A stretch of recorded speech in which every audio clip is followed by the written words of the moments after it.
Sikuthulela udaba olungeluhle neze endimeni yezomculo ezweni laseNingizimu Afrika kanjalo nakwezenkolo.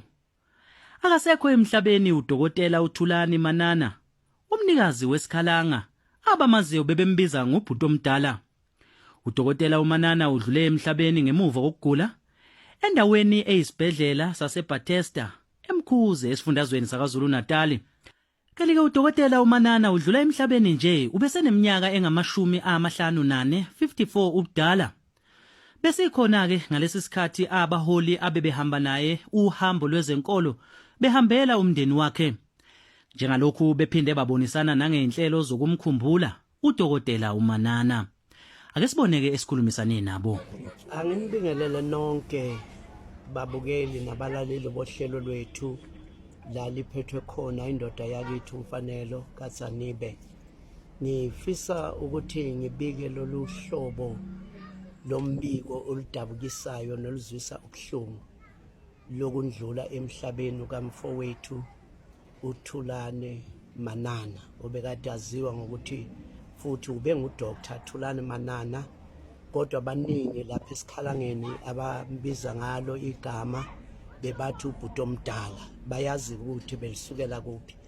Kungizwisa ubuhlungu ukumemezela namhlanje officially ukuthi useshiyile umfowethu, umholi wethu, umnikazi wesikhalanga, indoda ebeyithi mayifika noma ngabe kuba buhlungu endaweni yenze kube mnandi.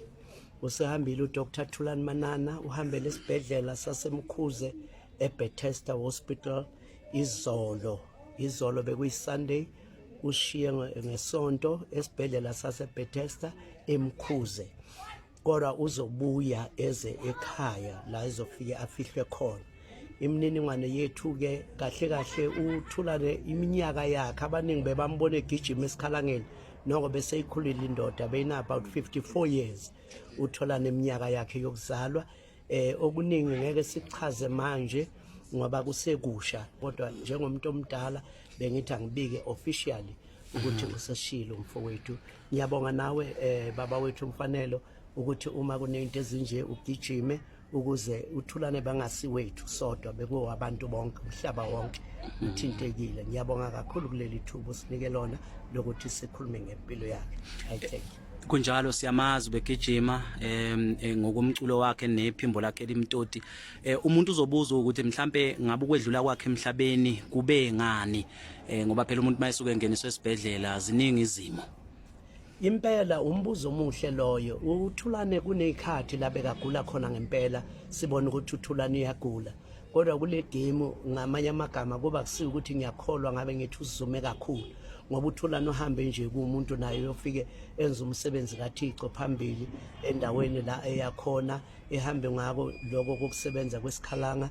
Wafike lapho wasebanjwa ukugula okuncane, kwathi uye wavumitha, sathi sisabheke lokho, waphuthunyiswa esibhedlela waba ku-ICU.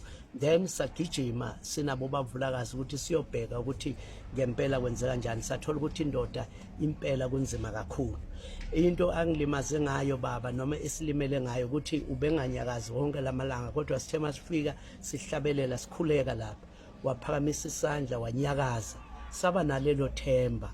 Njengoba manje izolo sesithola indaba ezibuhlungu kangaka. Sanibonani babukeli nabalandeli, siyabingelela egameni lika Jesu.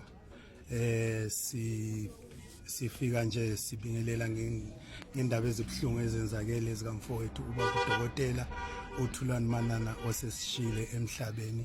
Sidabukile kakhulu abanikazi bomkhalanga nabalandeli nabathandi nje bonke besiguqo bomkhuleko wesikhalanga. Ngiyabingelela.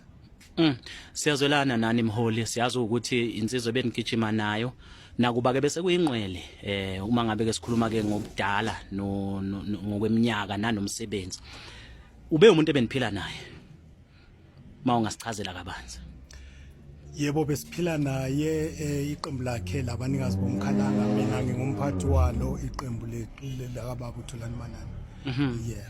Uma ngabe kuleli umnikazi wesikhalanga ningabanikazi besikhalanga, ziyayizime kanjani ke inhlelo zenu ngoba ke siyazi kunemicikilisho yakhona? Makulele umuntu wesikhalanga noma umuntu othandazayo siye sihlangane kubanjwe umkhuleko, njengoba kulele ubaba Manana sizoba nomkhuleko lekhona la eThembisa eMashimongo khona lapha ya kwa Vilakazi. kwaba Vilakazi yebo bekhonza ebandleni leFilipi. Kuzoma kanjani? Kuzoba insuku ezingaki ngokuchaza imininingwane?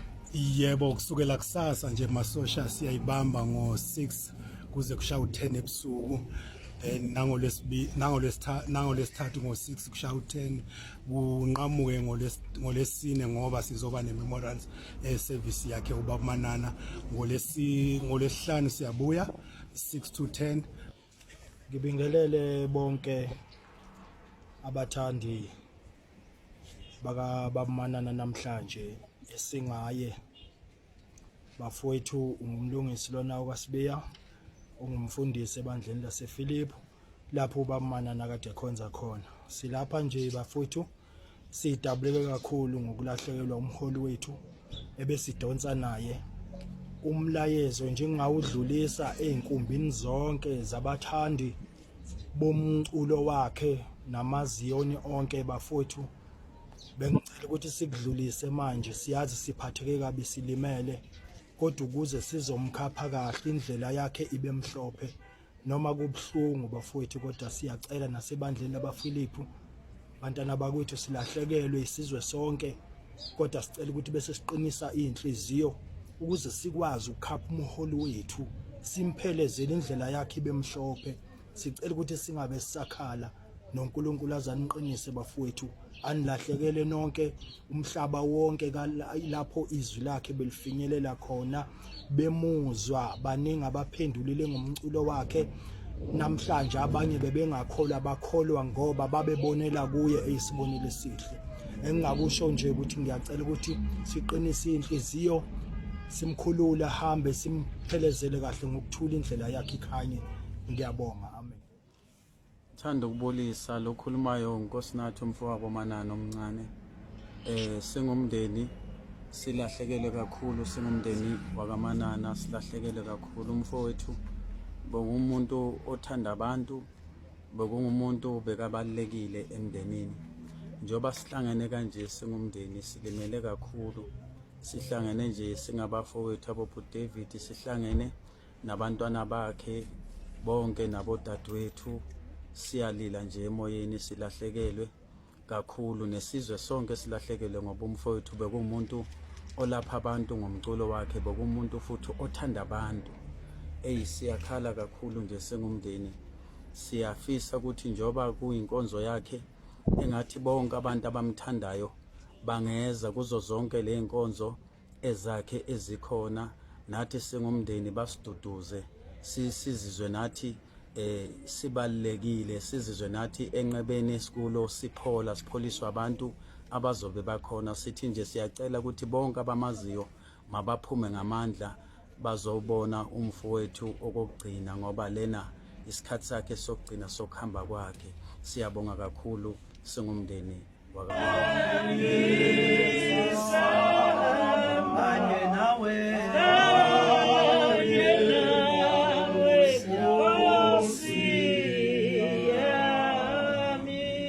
Siyabonga baba wethu uZanibe Mfanelo Phenyibheshu. Siyabonga ukuthi ni lapha eThembisa nikwazi ukuthi nisicophele indaba zethu ukuthi isheshe ifinyelele ebantwini nomhlaba wonke. Siyabonga. Okokuqala ngifisa ukubonga ukusebenza kwakho njalo masikubiza uyaphuthuma. Number 2 ngifuna ukubonga kakhulu ubaba wethu uVulakazi. Kune role enkulu edlalwe uDavid Vulakazi empilweni yomfowethu Thulani Manana. Wayidlala kuze kwaba sekupheleni. Sisazoqhubeka naye ukufika emaphethelweni. Thank you very much Phephethe, ubuholi yilobo.